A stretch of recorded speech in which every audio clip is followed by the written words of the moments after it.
On this episode of Book Reports Podcast, Bryce puts the mad in Mad Lib. a Rick Warren fire. Sam talks about women's place in society and literature. Bryce has never seen The Wizard of Oz? I'm not complaining, I'm just making fun of you. And much, much more.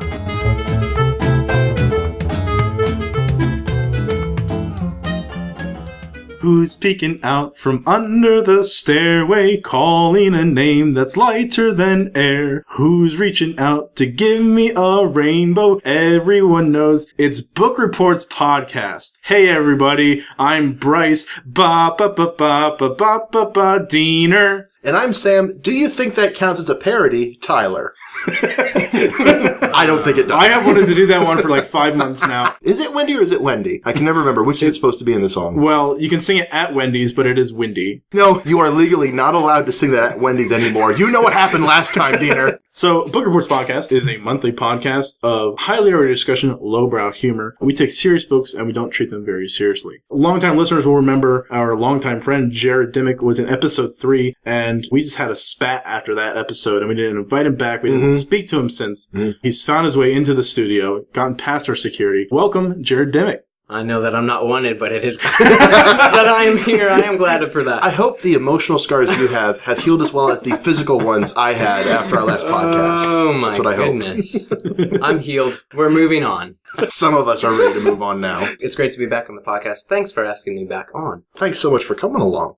Being that it has been more than a year now since we've recorded with you last, has there been a book in this past year that's really stuck out to you that you've read that maybe has changed your life or gotten a lot out of? Is there anything like that? I'll be quite honest with you. This past year has been one of much less reading for me than previous years. And so, what you been doing? This book, what you been doing? If you haven't been reading, what on He's earth been writing. have you been up to? I don't know if you've noticed, but the theme of this podcast is reading. So what else is there, Are you regretting Jared? allowing me past security? Yeah. What kind of podcast do you think this is? This isn't Other Stuff Reports Podcast. This is Book Reports Podcast. Welcome to Other Stuff. Other Stuff Reports. Without books. I washed my dog yesterday and went to the Golden Corral. It was nice. We'll see you next episode. Goodbye, everybody.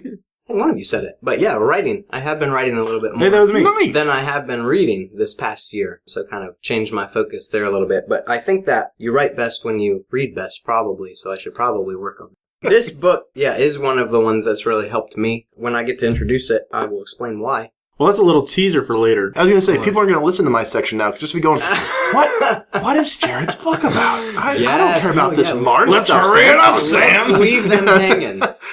I think what you're saying, though, about getting inspiration from reading, getting a broader base of reading, and reading more affecting how you write is completely true. I think having a broader base of reading and having a range of different subjects allows you to be able to get more ideas and to have more things to compare those ideas to as well. Every author is sort of a composite of all the authors that have influenced them the most.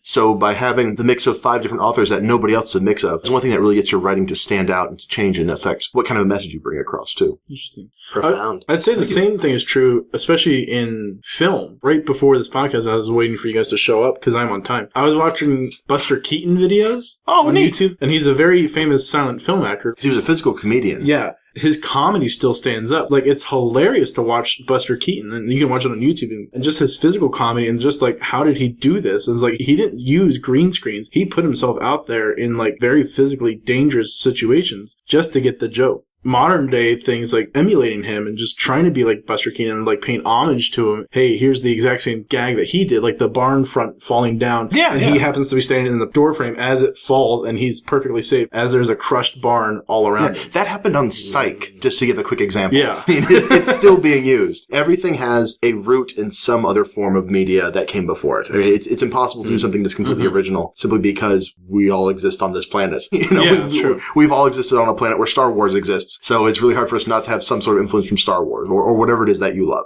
This doesn't have to make it into the episode. I was thinking about this. Okay. End of intro, right there. There's the end. Nope, sorry, Bryce. Moving on. Sam, your book.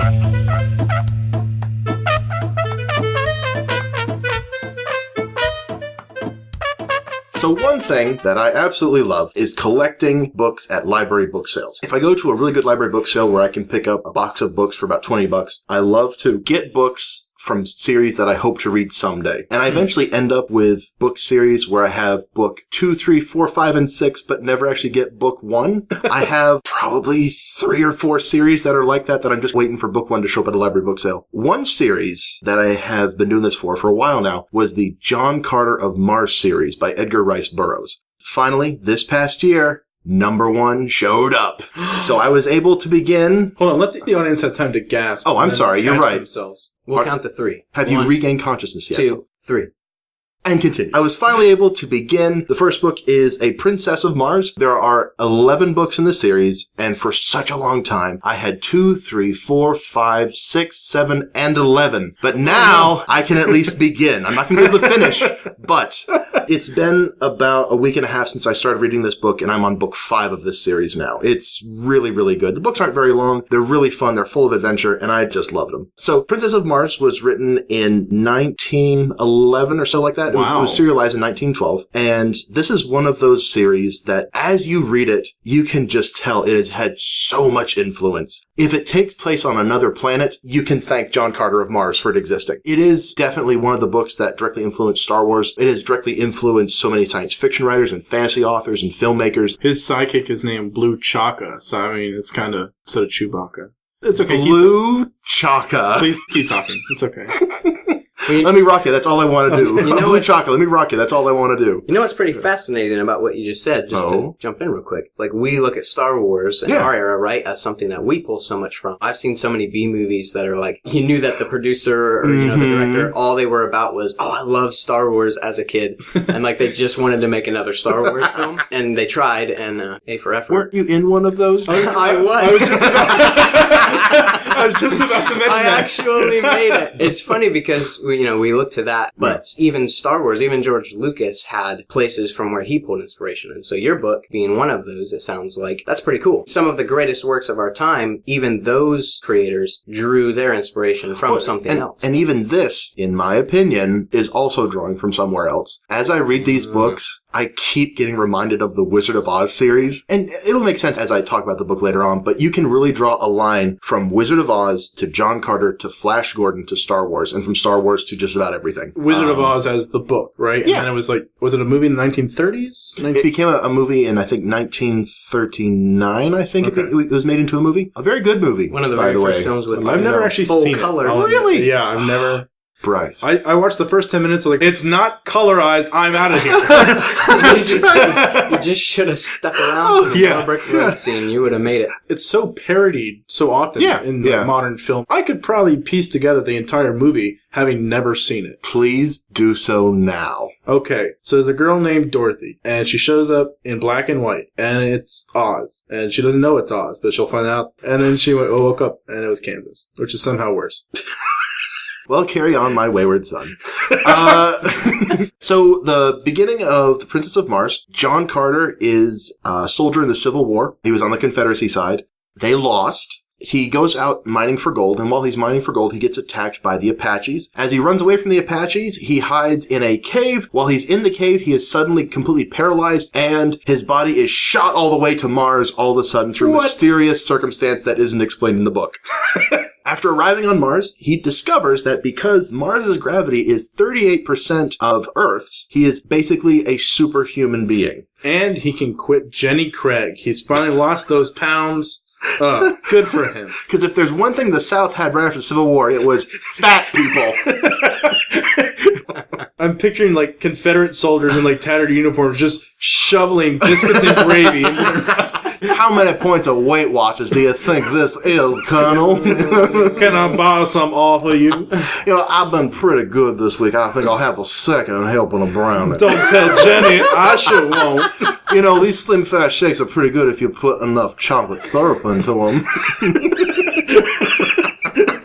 So John Carter is on Mars. Gravity is much, much lower, so he is a superhuman being. He is able to jump incredibly high, he can run incredibly fast, and just a regular old punch from him can kill a guy. He's relearning how to walk, he's discovering how to jump, how to be able to travel and navigate. When he comes upon a horde of very, very tall, four-armed creatures, These are the Green Martians. They're very, very warlike. They ride on gigantic beasts called thoats, and they approach John Carter. They see that he is incredibly powerful, and they are amazed at this. They basically induct him into the tribe. He gets into a fight with one of the Green Martians. One punch from him kills the guy, and the way that Green Martian culture works is he now has all the property and the status of that Martian. Oh, I would have punched so many people. Yeah. Bryce gets violently. I talk with my hands a lot. Usually with a roll of quarters in there.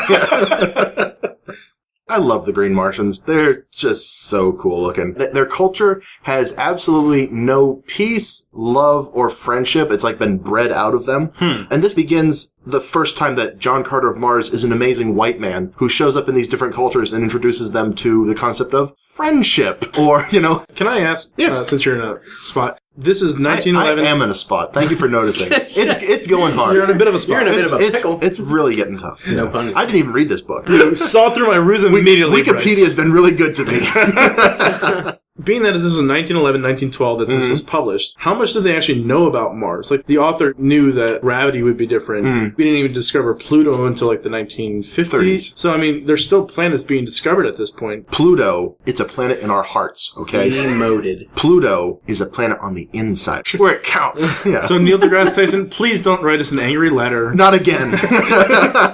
He was one of the guys that demoted Pluto. That jerk. That's why we haven't had him on the podcast. Astrophysicist. I said what it is. I don't know what you here. He knew a lot of the basic facts that were gleaned from people observing Mars. He knew that Mars's mass was smaller than Earth's, so obviously the gravity is less. You guys have heard of the canals of Mars. People looking at Mars saw all these lines crisscrossing Mars. They assumed those must be like channels of water. So those are Martian canals. They're not real, sadly, but that's what people believed at the time. So in this book, one of the major ways that people navigate is through Martian canals. Oh, that's cool. His Mars is a dying planet. There is pretty much no water. Like, all the water comes from underground. People are fighting over resources. Mars is a very warlike planet, appropriate for it being named after a god of war. And everybody is fighting over resources. Everybody is living a much more of a barbaric life. The technology, in some cases, is more advanced. In some cases, it's less. I think he had as much cool factual information as he could, but didn't let that get in the way of what he wanted Mars to be. So John Carter is living as one of the minor chieftains of the Green Martians when a whole fleet of ships come rising up over the encampment where the Green Martians are living. All the Green Martians shoot down some of these airships. One of the airships goes down and they're able to capture a prisoner. It is a red Martian. These are people who are much more humanoid. They're very similar to human beings, except their skin is kind of a coppery look and they lay eggs. And this is an absolutely beautiful woman. The titular princess of Mars, Dejah Thoris. John Carter is instantly smitten with her, and he comes to her rescue. The rest of the book is John Carter and Dejah Thoris getting into one scrape after another. One thing that I really like, John Carter is definitely an overcompetent character. The fact that he can jump really high, run really fast, punch really hard, and is a master swordsman, for the life of him, he does not understand women. The first 3 books, John Carter is the main character, and all through these 3 books, he either makes a deadly enemy of a woman by insulting them accidentally, or the woman that he loves can't stand him for a while because he insults her accidentally. And he can't read women, and I love that that's one of his character traits, is he is terrible with women. I can't tell you how wonderful it is, especially at this time period. You have so many omnicompetent characters running around, punching, doing amazing things. It's so cool that John Carter of Mars at least has this flaw. And it is a flaw. Like, it gets him in tons of trouble in this book. He goes through scrape after horrible fight, after incredible adventure. It just grows and grows and grows till he's able to unite the red people of Mars with the green people in peace. That's just the first book. Like, it's a trilogy, and then it becomes 11 books full. I mean, it's just a great story that grows and grows. One thing I think is really interesting about this series, how much it's like Wizard of Oz. John Carter leaves his home and shows up in a completely alien world. He meets people of various different colors and develops a group of people around him that are really, really cool. And he goes across the lands meeting new people. And this isn't as much in the movie, but in the book, Dorothy travels from strange place with strange people to another strange place with strange people. And they're all color-coded. So the fact that it's green Martians, red Martians, and later on white and yellow Martians, Wizard of Oz is all over this book series. And that was really fun to see that even this book series that has been so influential was in fact influenced too. I had a question. Yeah. What got you into this series? Because you said you started collecting like 2, 3, 4, 5. Yeah. So you must have had some idea that there was a good series here. This is one of those cultural touchstones, as I've said before, that has touched everything. And it's just a name that keeps popping up in the areas that I tend to inhabit in the world, I guess. This is a book series by Edgar Rice Burroughs, man who made Tarzan. This is a huge cornerstone of culture. So it was one of those book series that I can't understand why I haven't read it yet. I had this exact same thing with Tarzan. Both of these books, I wish I could have read them when I was 9. One thing, though, and this, if you want to go ahead and ask me, Bryce, if there's anything about this book I did not enjoy, you can do that now if you want. It's a washed-out question. All the thrill. You're right. There's no even reason to talk about that kind of thing. But I'm going to anyway. My least favorite, thanks for asking, my least favorite... Hey, Sam. Oh, yeah. Is there anything you didn't like about the book? There is. Okay. Hold that thought. Was there anything you didn't like about the book?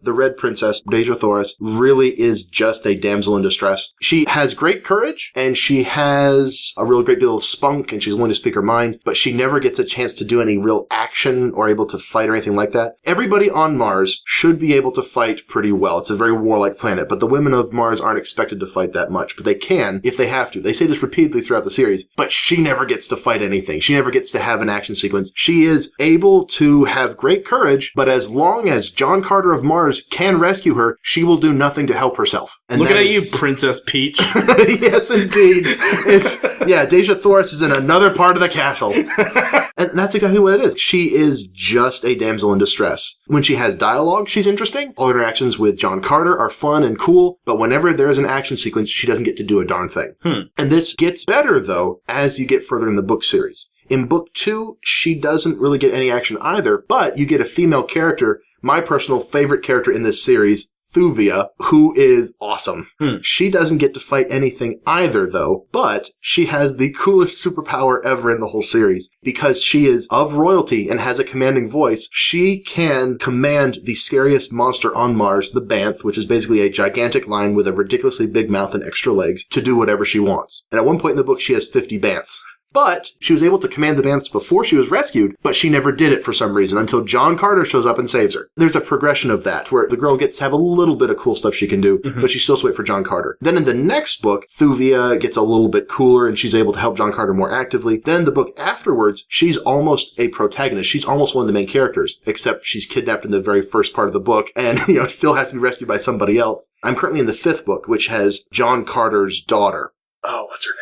Shoot. Joan Carter. Joan, yes. Joan Carter of Mars. John Carter's son, Cathoris, has half the abilities of his father because he's part from Earth and part of his mother. John Carter's daughter, for some reason, although she has the most self-determination, she's the one that gets herself in trouble, she isn't kidnapped. She did get an action sequence. I just read a scene where she killed a guy in self-defense. She is the most active female character, but for some reason, she doesn't have any of John Carter's powers. She isn't super strong. She isn't able to leap tall buildings in a single bound for some reason. So the way that women are treated in this book series does get better, but there's still just a certain sense where it's like, but they could be cooler. Dejah Thoris is a really neat character, but she doesn't get to do anything. Thuvia is awesome, but she doesn't do anything until John Carter of Mars shows up. Partly because of when it was written. I mean, it's almost the halfway point between Victorian fiction where women are fainting because their corsets are too tight, and Tomb Raider, Modesty Blaze, and all these other cool characters like that. So it's a weird middle point where we start seeing some action and we start seeing competent female who are able to do cool stuff, but they still have to wait for the menfolk to rescue them first. And that's kind of frustrating to me.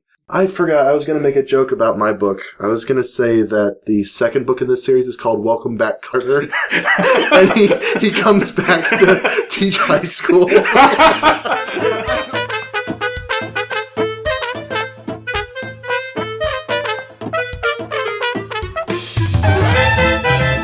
So, Jared, I understand that you, although you haven't read much in the past year, did read a book for this podcast. So I would like to know what you read. Absolutely. Read a book last time on episode 3.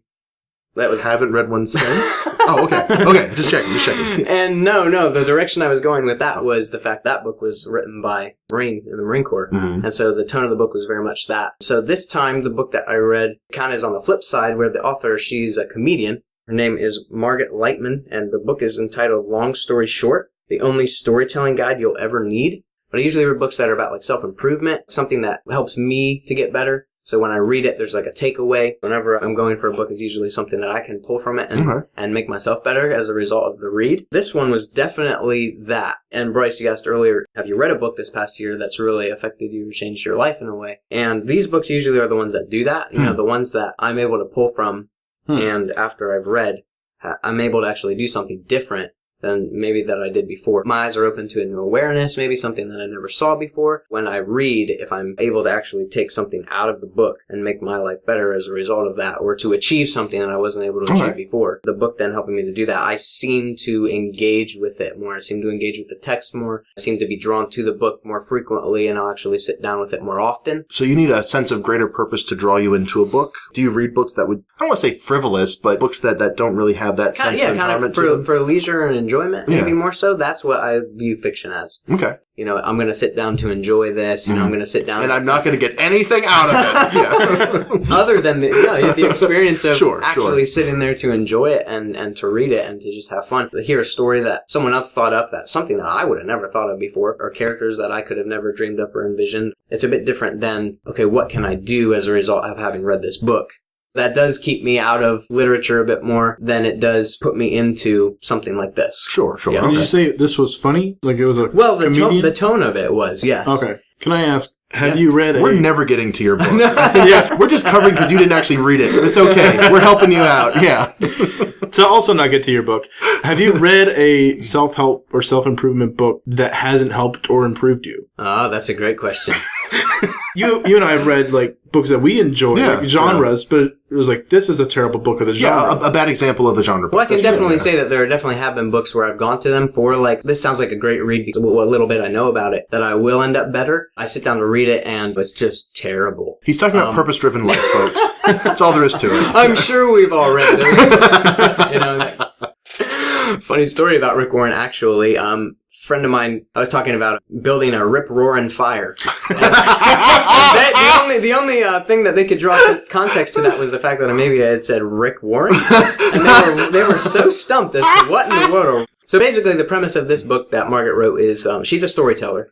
And that's what she does for a living. She actually has won competitions, the moth competition. She's been a moth champion. I'm sorry, I don't know what. It's almost like a spoken word, like open mic night. You can either take poetry there, or you can like tell stories. So she wrote this book to help people, obviously, tell better stories. And so I've really used this in my life because leadership is something that I feel called to in my life. And so in order to get better at that, I want to be able to tell better stories because it's been said that the best leaders are the best storytellers. The very thing she's trying to hit home here, she starts the book out with, each and every single one of us have a myriad of stories living inside of our memories. It's basically our experiences. Every single experience that anybody has ever had can be, and not only can be, but is a story. That's one of the biggest things that I've gotten from this book and from this read. And like you asked me what's been influential about reading, that was probably it. I had never thought of my memories or my experiences as stories or opportunities to tell stories. She just starts from there and basically goes on to say that you can pull from any of those situations, you can pull from any of those experiences that you've had. Even though you might think that they're boring or uninteresting, you're the only one who thinks that. Nobody else has heard what you have to share about what you've lived. If you use your experiences as stories, she goes on to say that there are so many techniques and so many tips and tricks that you can actually get better at telling stories from your experiences. When she says that your stories are not necessarily boring, does she mean that it's because we are used to them, or that we are used to them so we're not able to communicate them effectively? I think that she's basically just saying that we haven't thought of them as a story lived out because we say that's a memory or, oh, that happened or that's uninteresting. And I think that's what she's getting at is we've labeled our past experiences as already lived or we already know that. And so we just automatically think everybody else does too. But they don't because they haven't lived our perspective. And actually, she goes on to say that our perspective is one of the most interesting things to other people. So, boy, I sure hope so. Otherwise, no one's listening to this podcast. I don't know. I've been on the internet and there's plenty of interesting perspectives on the internet. Just go to any YouTube comments page. You'll find something there, I'm sure. Feel free to comment. We're interested. Jared just told you so. Yep. Your perspectives apparently matter to us. Who knew? So one of the coolest things that has helped me out of this, I'll just give you an example, is in chapter 5, she actually talks about the thesis-based story. Have a thesis about anything about you, about your life. One of my thesis statements, I'm terribly afraid of living an insignificant life, right? Now, there is a story in that. And I Okay. can actually use that thesis from my life to actually begin to tell a story. And she goes on to explain how you state the thesis about you, and because it's a factual statement and because it's true about you, any experience now that you have had in relation to that thesis qualifies as a story. As opposed to a feces story, which is a completely different thing. But still interesting. Oh, that would be very interesting. Yes, because... Well, we went out for Thai food, and that's just the beginning of the story. Yeah, there's so much in here that was really helpful to me. It was a really, really good read practically. Was this effectively a how-to book? It sounds like a very practical book. Yes. Very much a here's what you can do with Yes, this kind of very thing. practical. There are actually sections in the book where you have fill in the blanks. Worksheets? Yeah. Oh, how you get cool. to fill in the blank and you actually get to try it yourself. Yeah, Did you fill one in?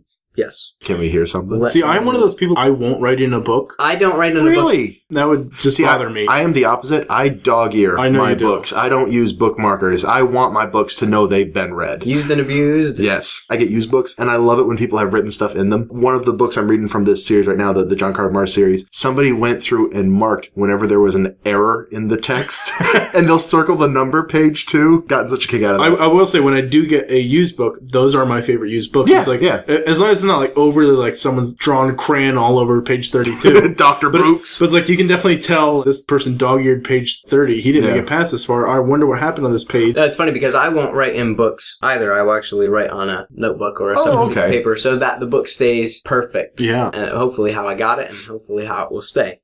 And so I will not write it in them. Right now, either. Jared is reading with white gloves on. He has pulled the book out of a glass case. He actually has Bryce holding it for him.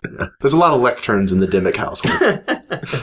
Hopefully, having read this whole book, would you say at the end of it, it has improved you or helped you? Oh yeah, absolutely. Because I get the opportunity to speak in front of people a lot or to talk with people. And so to have read this and yes, at the end of it, be able to improve my ability to relate and connect just through my own experiences and just be able to talk with people from a standpoint of, wow, my life's a story that can cause them to connect with me or relate with me in a better way. I think like the influence is the best part about being able to tell a better story than you were before. Now, this is the first book you've read by this author? Oh, yeah, absolutely. I did not read this book because of the author. Oh, okay. I had no idea who she was, actually, until I read the book. Yes, this is the only book that I read by her. Well, if you've really been influenced by this book, does it make you want to read other things by her? Like, I don't know, like, if you find one inspirational and improvement book that has affected you, do you then go look for other ones by the same person? Do you want to go even see her comedy, like online or Well, in person? I actually just did to that. look for this? I did look her up. And it because was lousy. Never laughed. Didn't even I read her did- own book. I did look her up on YouTube just to see, because I like to put a face to Sure. sometimes, who's writing this to me, especially when it comes from practically, self-improving. Yeah. Who's the person who's encouraging me or inspiring me? I was actually really just Googling how to tell better stories or, storytelling okay. book, Right, because I right. knew that storytelling was very influential to leadership. Mhm. And so I just Googled, is there a book about that? Can I read something? Mhm. And so I found this book, bought it, found out more about the author after reading it than Okay. actually before. I'd definitely be interested to see if she wrote any other books. And if she did, yeah, maybe to see what they're about and if they're in a similar vein or if there's something completely different. Did you have a thing that you wrote in it that you wanted to hop on along? Well, see, like Bryce, I don't write in the book. I write on a notepad. Oh, that's right. And he didn't bring a So I notepad. didn't bring the notepad with me. Do you want to make something up? Yeah. Extempore? Yep, I'll do that. Actually, no, let's That's all do it. That's my Can favorite we- Indian dish. Can we all do one of the exercises quick? Yeah, sure. Yeah. That's my favorite Let me Indian find- dish. Extempore? Yeah. Let me find a good one. Extempore chicken. Extempore chicken said. Yeah, it doesn't take long to make, oddly enough. Yeah. I'm going Well, I to- thought it was funny. Okay, so simply, she talks about jump starting your story. One of the best ways to do that is with filling in those thesis statements. So, like a blank could be so-and-so or something that or makes me so angry. Ooh. Sam. You know what makes me so angry? Is What's so angry? Oh, sorry. I'm driving down the highway in the left lane intending to pass somebody. Oh. But somebody else has decided to pull into the left lane of the highway and use it as their joyride spot. Mm. When it's There you actually go. intended for me to pass the car that I'm hoping to pass. And so, launching out of that, you can find a story from Yeah. maybe a time that occurred to help you then communicate anger, if that's the goal of your story. And I can actually think of one time that all they did was sit there intentionally. It was two truckers communicating via CB radio, Oh, right, trying right. to Yes. aggravate me. Yes, indeed. Because I had been tailing them the whole time, trying to pass. Fill in the blank makes me so angry. The movie What About Bob makes me so angry. I cannot watch that movie with my family. I can't watch that movie at all. I just get so angry whenever that movie's around. What about Bob is it, Sam? I don't agree with the viewpoint of the movie. To me, the psychiatrist did absolutely nothing wrong, and Bob is just a life-wrecking demon who is destroying everything this man has. It's a stalker movie. It is basically a stalker movie. Can you tell this makes me angry?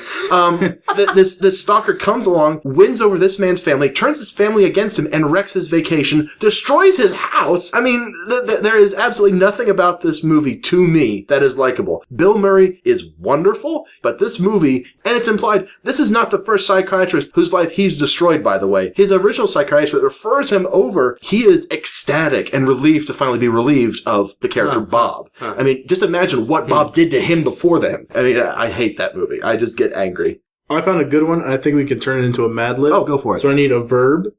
Mini golfing. Mini golfing. Jared, I need a verb. Oh, mine wasn't good enough? I need 3. You're going to have another verb. Mini golfing. Let's go with camping. These aren't verbs, by the way. These are... Chin-upping. There. Stop putting ing at All right, squishing. ing at the end of the word. Stop it.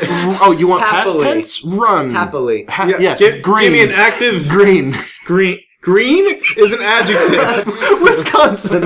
Okay. We're going to take mini golf. Run. No, you had mini golf. Okay. Happily. That's an adverb.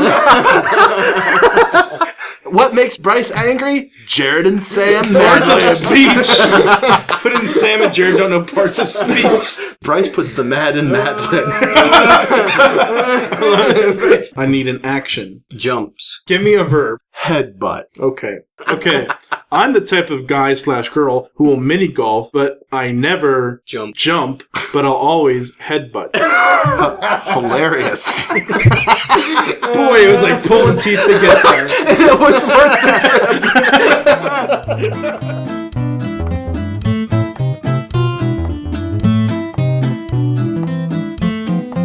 In the past, Sam has told me that I should read more short stories because most of the things I either read are nonfiction or just long. Just really, War and Peace. If it can't be used to kill a cat, Bryce doesn't want to read it. Yeah. Boring. Nothing but jagged hardcover books from here on out. The Monster Book of Monsters is all I read. That's the best book of all for killing cats. And so I wanted to rectify that by sharing a short story that I had already experienced. And by experience, you think, Bryce didn't read it. You're right. It was an audiobook. I had to spite Sam somehow. So Bryce decided to take my advice to read a book of short stories by reading a short story and not even reading it. Great job, Bryce. Thank you for listening so closely to what I told you to do. Oh, he was listening Terrific. closely. All right. And so the Here's my recipe for broccoli cheese casserole. Oh, that looks great, Sam. I'm going to go eat a pound of grated cheese. I followed your recipe to the letter. That does sound delicious.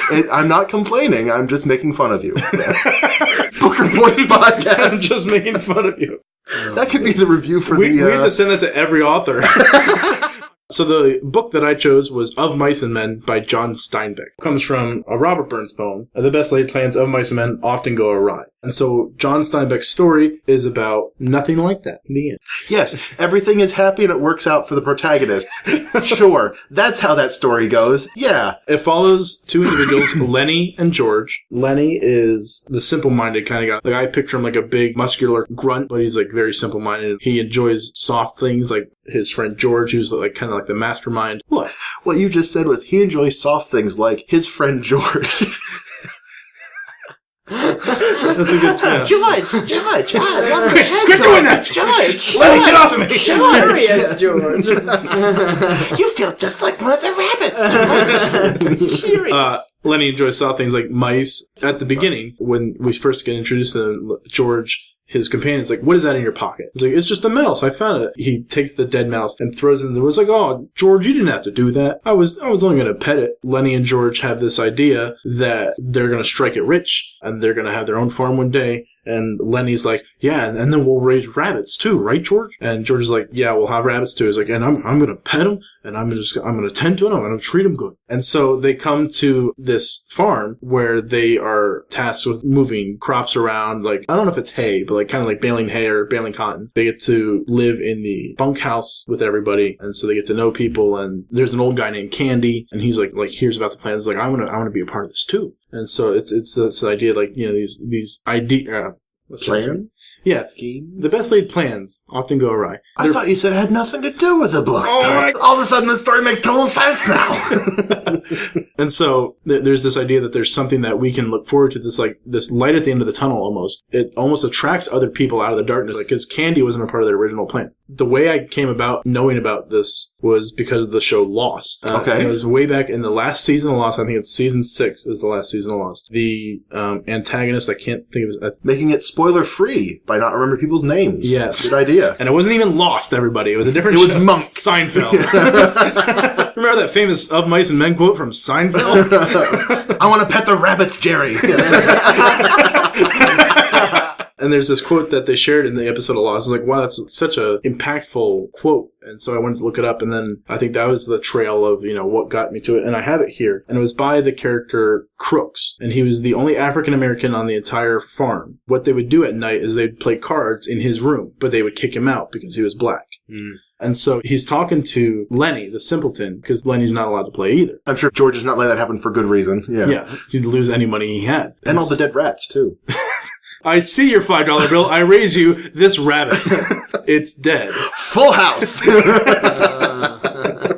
As he's talking to him, he says, a guy needs somebody to be near him. A guy goes nuts if he ain't got nobody. Don't make no difference who the guy is, long as he's with you. I tell you, a guy gets lonely and he gets sick. It really paints this picture, kind of pulls you back with Lenny and George of why is George with him in the first place? Mm. And it almost shows you a part of George that he's with Lenny. This is all George had. Mm. And I think Lenny needs George as much as George needs Lenny. But George is, I don't think, ever going to admit that. Yeah. He needs Lenny as much as... The story, sadly, goes awry. They're on the farm, and the main farmhand's wife, who he's only been married to for 2 weeks at this point, she's already gained a reputation of don't be caught alone with her, because he'll get mad, and she's definitely going to try something. She tries to get along with George, but George is smart enough to hey, get away from me, I've heard about you, stay away. Mm-hmm. But she gets Lenny alone. He just assumes that she's a nice person. That's why she keeps talking. And she's like, hey, do you want to touch my hair? And he's like, yeah, it looks very soft. And he just keeps touching and she tries to pull away, but Lenny doesn't know better, and he holds on tighter,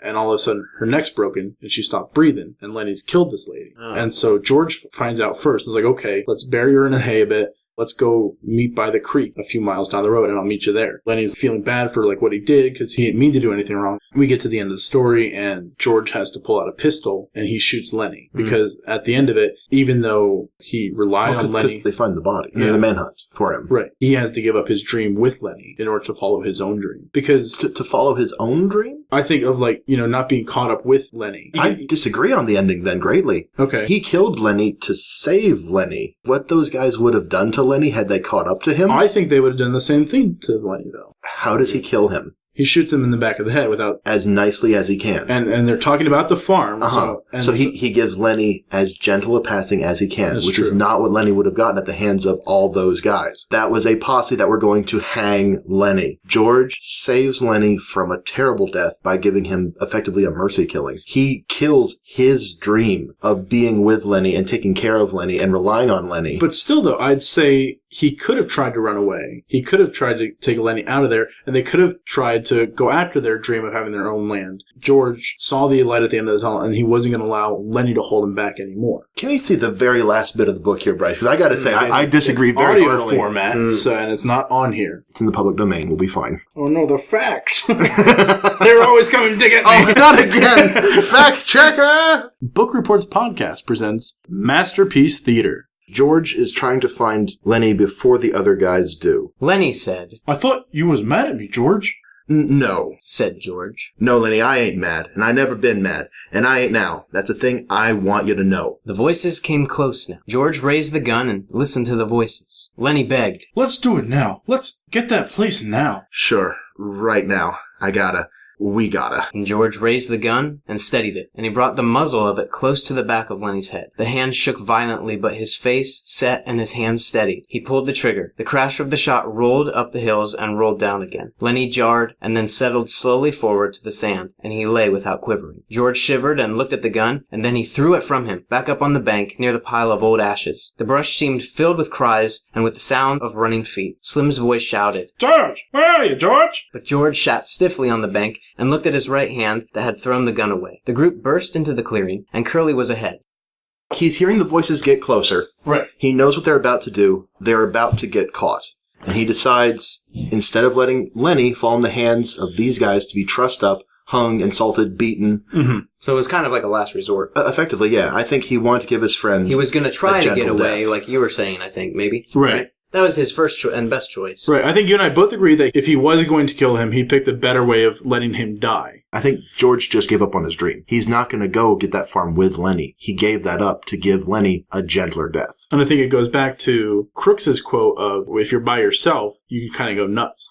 And he did that for himself. He chose to go by himself without Lenny so that Lenny could have a better death. It's such a sad ending. I always want a happy ending. But the fact that I still like this tells a lot about this story. What do you like about it? I think just the emotions and like the way it made you think. A good book kind of leaves you just sitting there at the end and you don't know how to act like a person anymore. Because you're just sitting there and it's like, That's very true. okay, where do I go from here? I understand exactly what you mean. There are certain books and TV series that I have enjoyed and I have no one to go talk to about it. Mm-hmm. Like, when I finished Breaking Bad, I literally walked in the room where my mother and sister were and went, I can't tell you anything about this! Yeah. Very much so an experience. And you almost kind of live vicariously. I think that's another, like, yeah. book, too, is like, you find yourself in this story, whether that's relating to one of the characters personally or just observing it in that realm or in that world. This is your first John Steinbeck that Yes. you've read? Okay, does it make you curious to read some of his longer bits? I do have, I believe it, Once There Was a War, or Right. something like that, and it's his take on World War One. And so I had that. And if you thought this was uplifting and fun, just wait till he starts talking about World War One. Are there anything in this book that you want to see continually, like style-wise? What are the things that you want to see more from John Steinbeck? as long as he keeps it short. Well, that's why I would recommend a short story book next time. You can have the fun of seeing another story that is not the same characters, maybe see what he does well, stuff that was in this story that carries over to the next one, things that he doesn't do in this story, maybe get a different taste of him. Yeah. And that's, I think, the fun of getting a collection of short stories is seeing what the author is doing differently. And actually reading it this time, Diener, I would say. I didn't know we were allowed to listen to books. Yeah, I know, right? Coming Why not? into Book Reports podcast. So what books have you read? Well, actually. Exactly Audiobook. right. I've only podcast. listened and I've ever read. Bryce, Yes. is there anything in this book you did not enjoy? No, I loved it. Oh, good. Okay. Well, Actually, now that you mention it, I will say because it was period written, the N-word is quite frequent when they're talking about Crook. do you think that it is used correctly? Boy, there's a great sentence. Do you feel that We're going to get letters. Do you the kind we don't want. the people that use that word, do Yes. you feel that John Steinbeck is making a statement about them? And about Crooks's humanity? I'll say this. I don't think John Steinbeck meant for it to be racial in the way that it is used today. I think because it was so common to use that word back then, that's how he was using the word. You look at Mark Twain, a lot of Mark Twain's books are banned from libraries because it has that same word. I don't think when he uses that word in Huckleberry Finn, in Mark Twain's case, again, I think it's a period thing. I don't think in Huckleberry Finn it's meant to belittle, because I don't think the focus was really on Crooks. I think it was more on Lenny and George. Mm-hmm. Okay. Why, did you feel differently? No, I haven't read this book in a long time. Okay. And yet I still knew the ending better than you. No, I haven't read this book in a long time. And I was just wondering, one of the major themes of the story is people being awful to each other. Sure. And people stomping on each other's dreams and people trying to control other people. It's kind of thematic. Alienation is one of the main themes of the story. Not the 1970s sci-fi show Alien Nation, but alienation, being far away from people, being isolated. That just makes me kind of wonder if that was a theme that was drawn out, since you do have that word in that story. Sure. And I will say one thing in your defense of not liking audiobooks. When I listened to an audiobook, I accidentally had it on shuffle. And so for at least 2 chapters worth, I'm like, this is a hard story to follow. That's incredible. Really? You had it on shuffle? It went from 1 to 11. Oh, and I'm like, huh. That's fantastic.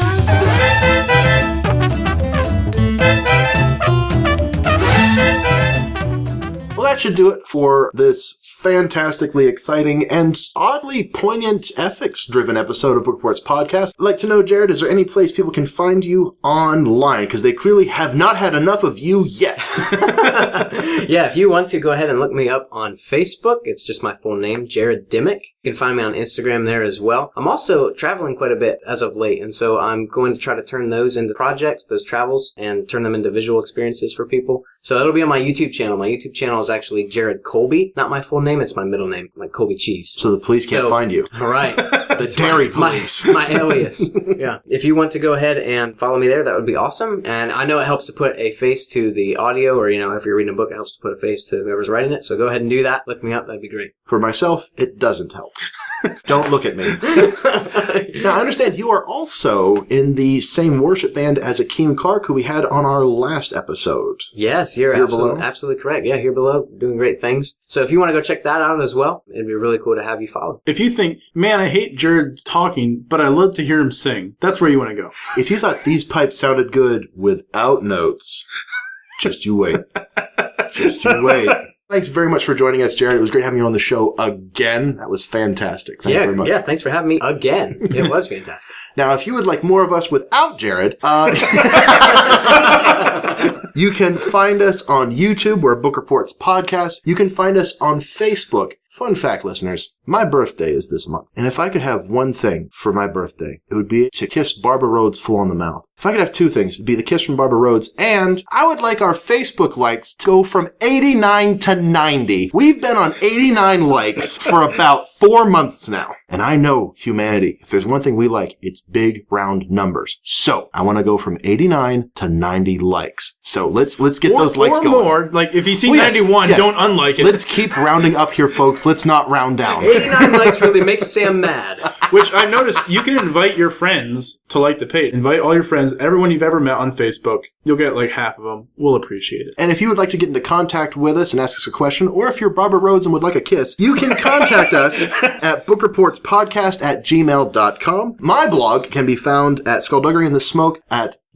blogspot.com. Thank you. Okay. Thank you for holding my hand to find my own house. Skullduggeryinthesmoke.blogspot.com. Thank you. I have just finished Constantinople, well, at least a section of Constantinople, and the PDF should be out now, full of illustrations, full of cool things. I've added a random encounter generator too, so if you want to run a role-playing game in Constantinople, that PDF should be very, very helpful. Our theme, our intro, our crescendoing climax of an introduction for this podcast, as always, is by Kevin MacLeod. You can find more of his music at incomputech.com. Thanks very much for listening. That'll do it for this episode of Book Reports Podcast. I've been Sam George Tyler. I'm Bryce Lenny Diener. And this is Jared Narrator Dimmick.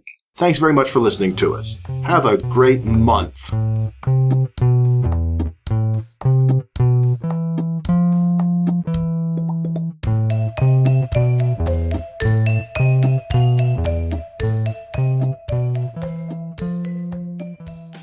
Book Reports Podcast presents Masterpiece Theater. Book Reports Podcast presents Masterpiece Theater. Welcome to Master Thief Theater. Master Thief Theater. Those are some massive. Book Reports Podcast presents Masterpiece Theater.